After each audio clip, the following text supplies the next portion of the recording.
Hello, I'm Lucy Higginson, editor of Horse and Hound, and I'm here at day 2 of the Dressage Deluxe National Dressage Championships with Horse and Hound's dressage editor Alice Collins.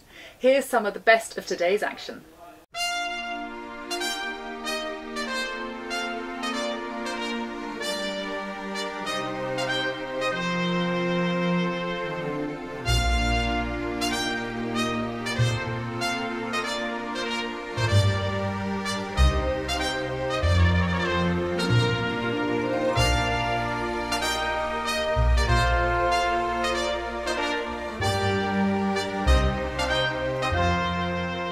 It's a little bit blustery outside at the National Dressage Championships, so we've managed to requisition ourselves our very own studio, thanks to Lay Hill Lorries.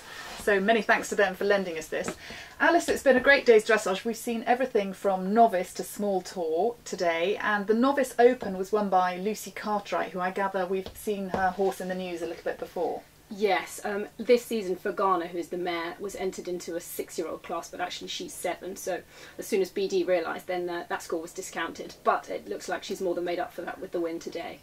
The big class of today was the Inter One, with a lot of the big name riders out there competing, but it turned into a bit of an Eilberg benefit. Yeah, hugely, with 4 out of the top spots going to them, including the top 3. Michael was first and second in the class, and first on a gorgeous grey mare called Half Moon Delphi, and I think that there are really great things in store for her. Yeah, she was beautiful to watch. Also placed in that class, though, was eventer Ruth Edge, who last year famously shuttled backwards and forwards between Stoneleigh and Blenheim because there was a calendar clash and she was competing at both. This year there isn't a diary clash, and she's here all week, and she spoke to me a little bit earlier. So your top horse is Shadowfax, dressage-wise? Yes. Yes, and you've just ridden him, and how did you feel he went today?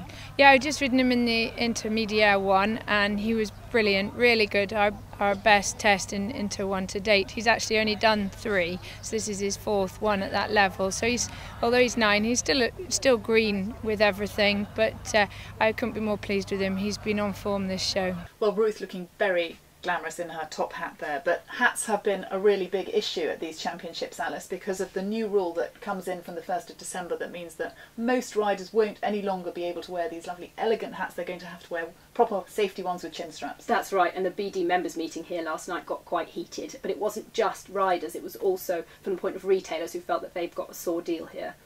Well, I went to talk to Paul at Patey Hats about exactly this topic earlier today. I gather you nearly bought one. Well, the big discussion of the Dressage Championships, the big talking point, has been the rule change that's coming in on the 1st of December that says that for most of the riders at the championships they're going to have to wear a proper safety helmet. Where does that leave Patey? It will have an effect on us, obviously, for the dressage market. We, like all the members of British Dressage, were highly shocked and were unaware that this ruling was going to be coming in until it was announced on the British Dressage website.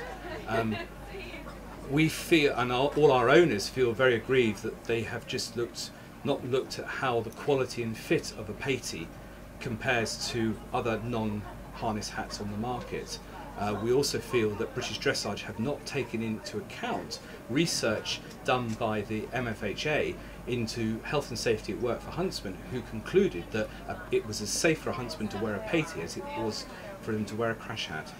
Well, looking ahead to Saturday's competition, we've got the young horse classes, which for once are a real focal point because all eyes turn to Woodlander Farouche with Michael Eilberg. Alice, tell us why this horse has been the one everybody's talking about. Well, the reason's twofold, really. She earlier this year went over to Germany and came back with the gold medal from the World Young Breeding Championships, and it's the first time that a British bred horse has ever done that, and only the 2nd time ever that a British rider has achieved it, so that was fantastic for us. But second of all, she's actually here to defend her title because she won the Supreme Championship last year as a 4-year-old against the 5-year-olds, so we'll see whether she can repeat that feat. I think most people are expecting her to do it. Fantastic. She's a great horse to watch. And secondly, we've got the, later in the day, we've got the big class really of the whole championship, the Grand Prix. Emile Forry is not going to be contesting it. No, he's withdrawn, but Laura Bettelsheimer is entered with her. She's defending champion on Andretti, on whom she won last year. Who's going to give her a run for her money in that class? Well, we've got a couple of class combinations out there. I think Amy Stovald with McBrien can't be overlooked. She's had some good successes this year. Henrietta Anderson and Louis Dore, he's a horse that really loves the Grand Prix work and always tries his heart out. And Gareth Hughes on Madonna, who had a tricky ride in the small tour, but I think has every chance in the Grand Prix. Brilliant. Well, that's all from Horse and Hound. Don't forget to join us tomorrow.